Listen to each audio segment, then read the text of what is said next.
नमस्कार दोस्तों। आज की कहानी बहुत ही दिल को छू लेने वाली और आत्मा को झकझोर देने वाली है, जिसका शीर्षक है भलाई की जीत। दोस्तों, अगर आप मेरे चैनल पर नए हो तो मेरे चैनल को सब्सक्राइब जरूर कर लेना और मेरे वीडियो को लाइक कर देना। इससे हमें अच्छी से अच्छी कहानी आप तक लाने की प्रेरणा मिलती है।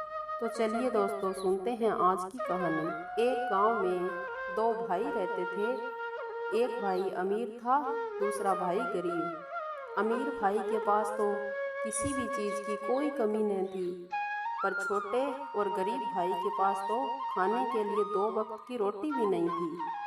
छोटा भाई मजदूरी करके अपने परिवार को पालता था। एक दिन दोनों भाई आपस में झगड़ने लगे। बड़ा भाई बोला कि भला करने वाले का कभी भला नहीं होता। आज की दुनिया में तो भले आदमी को कोई भीख भी नहीं देता, इसलिए अपना ही भला सोचना चाहिए, दूसरे का चाहे कितना भी बुरा क्यों न हो। फिर छोटे और गरीब भाई ने कहा, नहीं भैया, हम दूसरों को तकलीफ देकर अपने भले की बात सोच भी कैसे सकते हैं। फिर बड़ा भाई बोला, चल हम गांव के लोगों से जाकर पूछते हैं, अगर तेरी बात सही निकली तो जो मेरे पास जो धन है वह सारा तेरा। अगर मेरी बात सही निकली तो जो तेरे पास जितना धन है वह सब मेरा। छोटे भाई ने कहा, ठीक है, चलो गांव चलते हैं। फिर दोनों भाइयों ने गांव जाकर सारी बात गांव वालों को बताई। गांव के सभी लोग उनकी बात सुनकर कहने लगे, आजकल भलाई का तो जमाना ही नहीं रहा।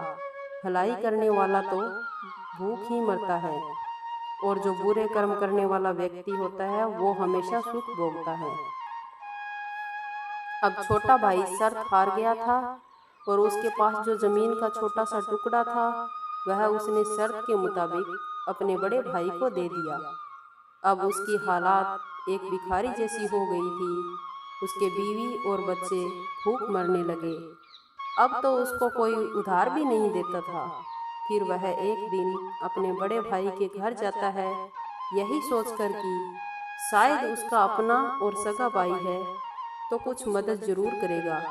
पर वह क्या जानता था कि उसका अपना भाई बड़ा ही लालची और मतलबी है। उसने बड़े भाई के घर जाकर बड़े भाई से कहा, भैया, थोड़ा गेहूं मिल जाता तो अच्छा होता। मेरे बीवी और बच्चे भूख से मरे जा रहे हैं। हमारे घर में तो अन्न का एक दाना तक नहीं रहा। बड़े भाई ने कहा, पहले पैसे दे दो और फिर जितना चाहो उतना अनाज ले जाना। छोटे भाई ने कहा, भैया, पैसे तो नहीं है।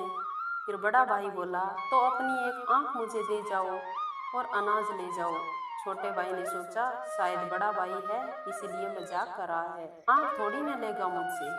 पर बड़े भाई ने तो एक आंख निकलवा ली और 20 किलो गेहूं दे दिया। वह गेहूं लेकर घर गया तो उसके बीवी और बच्चे उसे देखकर रोने लगे और कहने लगे कि यह क्या कर दिया आपने, हम तो भूखे ही रह लेते, यह सब करने की क्या जरूरत थी। फिर उस गेहूं से थोड़े दिन तो आराम से निकल गए। कुछ दिन बाद अनाज खत्म हो गया और छोटा भाई फिर अपने बड़े भाई के घर गया और अनाज मांगा तो बड़े भाई ने वैसा ही किया और दूसरी आंख भी निकलवा ली और बदले में 20 किलो गेहूं दे दिया। जब वह घर पहुंचा तो उसे देखकर बीवी बच्चे फिर से रोने लगे और कहने लगे कि अब हमारा क्या होगा, आप तो बिल्कुल भी अंधे हो गए हो। तब उस छोटे भाई ने कहा, अब मैं अंधा हो गया हूँ, अब तो लोग मुझे भीख भी दे दिया करेंगे और मैं आपका पेट पाल सकूँगा। फिर अपनी पत्नी से कहने लगा कि आप हर रोज़ मुझे सड़क किनारे बिठा आया करो और शाम को ले आया करो। उसकी पत्नी हर रोज़ ऐसा करने लगी और घर में रोज़ के खाने के लिए पैसे आ जाते। एक दिन उसकी पत्नी उसे छोड़ तो आई, पर किसी कारणवश लेने नहीं जा पाई। अब धीरे धीरे रात हो गई तो उसने सोचा, क्यों न मैं अपने घर चला जाऊं। वह घर के लिए रवाना हुआ, पर देख नहीं पा रहा था तो उसने सोचा, चलो आज की रात यहीं बिता लेते हैं, कहीं आगे चलकर रास्ता न भटक जाऊं, यही सोचकर वह एक पेड़ के नीचे बैठ जाता है। उस वक्त पेड़ से कुछ आवाज़ आने लगी, फिर एक तूफान सा आया और वह तूफान वहीं आकर खत्म हो गया। असल में वह 4 भूत थे और उनमें से एक भूतों का सरदार था। वह बहुत ही उस्ताद थे।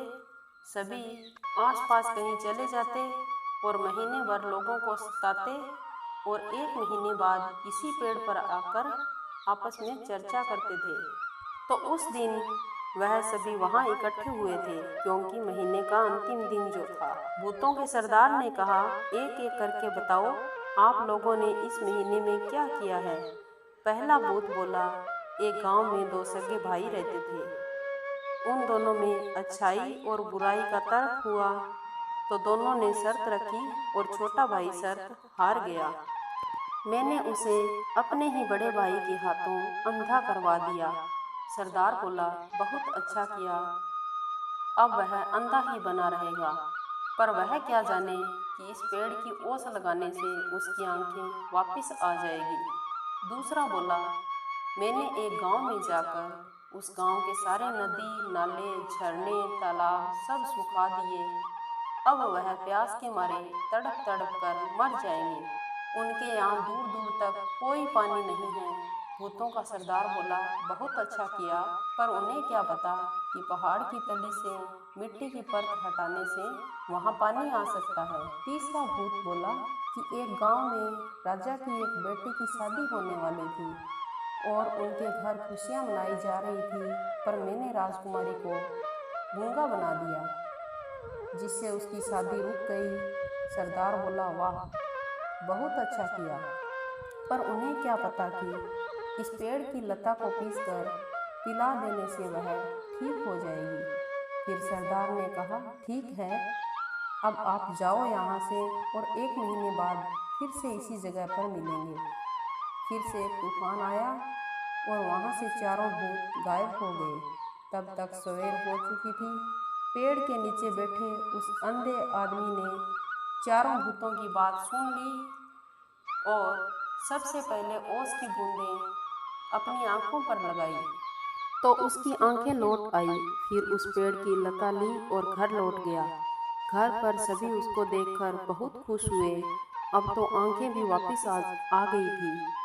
फिर सारी बात उसने अपनी पत्नी को बताई और घर से वह पास ही के गांव के लिए निकल पड़ा। वहां जाकर उसने देखा कि सब लोग प्यास के मारे मर रहे हैं और जमीन सूखकर फटी जा रही है। कहीं पर भी पानी नजर नहीं आ रहा था। उसने गांव वालों से कहा कि मैं यहाँ फिर से पानी लौटा सकता हूँ। गांव वालों ने कहा, वो कैसे?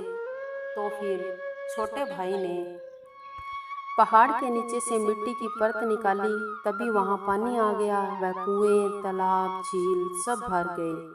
फिर उस गांव के राजा ने खुश होकर बहुत सारा धन दिया।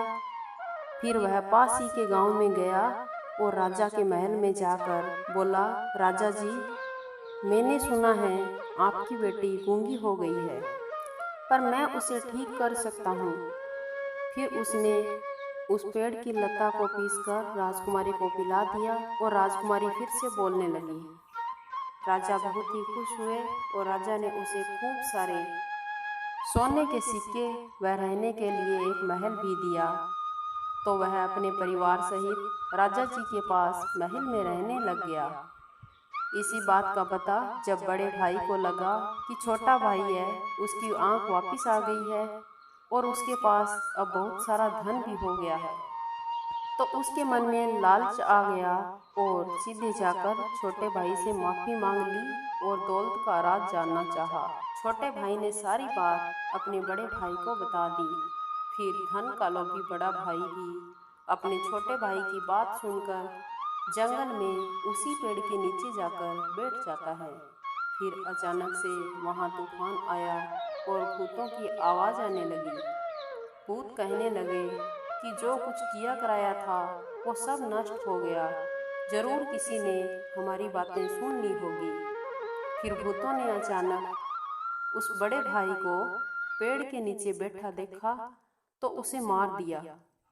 इस कहानी से हमें यह सीख मिलती है कि कुछ लोग तो कहते हैं कि भला करने वालों के साथ हमेशा बुरा होता है, लेकिन ऐसा नहीं है।